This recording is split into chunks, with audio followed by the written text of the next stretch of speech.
Alors qu'il vient de sortir son 4e album, Christine and the Queens a accordé une longue interview au journal Le Monde dans laquelle le chanteur, désormais genré au masculin, s'est confié sur sa recherche de liberté.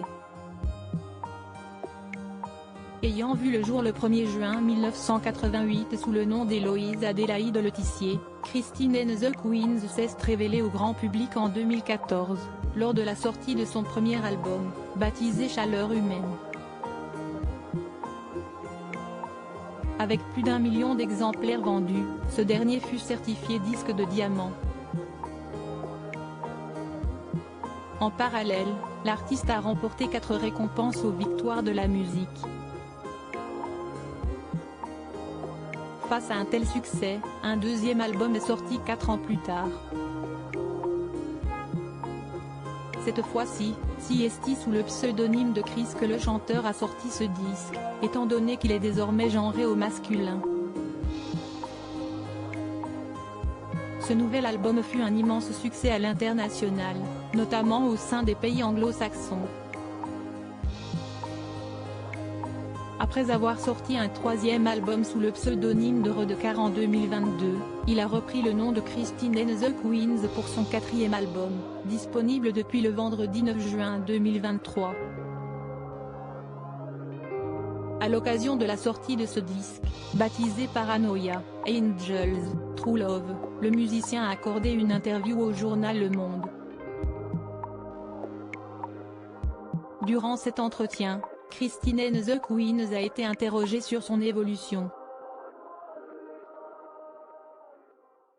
Avant de commencer à faire de la musique, j'ai vraiment pensé à arrêter de vivre, parce que je ne comprenais pas pourquoi j'étais née dans ce corps.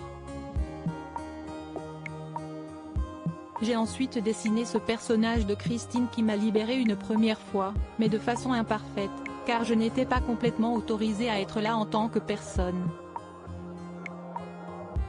Depuis la mort de ma mère, le fait de me comprendre en tant qu'homme a libéré ma voix. Mon registre est désormais plus fidèle à qui je suis, je me sens plein de moi-même, a expliqué le chanteur. Ce qui m'intéresse, c'est de chanter avec le cœur, comme le faisait Freddie Mercury. Cela donne une texture à l'interprétation, une exquisité à la voix et à des mélodies enrichies de complexité harmonique. J'ai enregistré seul les voix, le matin, en gardant toujours la première prise, a également ajouté Christine and the Queens. Au cours de cette même interview, le musicien a également été invité à réagir sur les commentaires agressifs dont il est la cible sur les réseaux sociaux, depuis son changement de genre. Il y a peut-être quelque chose chez moi, dans ma recherche de liberté, qui déclenche ce type de réaction. Je ne cherche pas à provoquer, mais à être une belle personne, un artiste audacieux. Peu de gens savent, par exemple, à quel point il peut être douloureux d'être dissocié de qui on est vraiment. Cela fait 10 ans que je ne parle dans mon art, mais une partie de ma vie restait un mensonge. Il faut comprendre que je suis un homme de parole, a-t-il indiqué.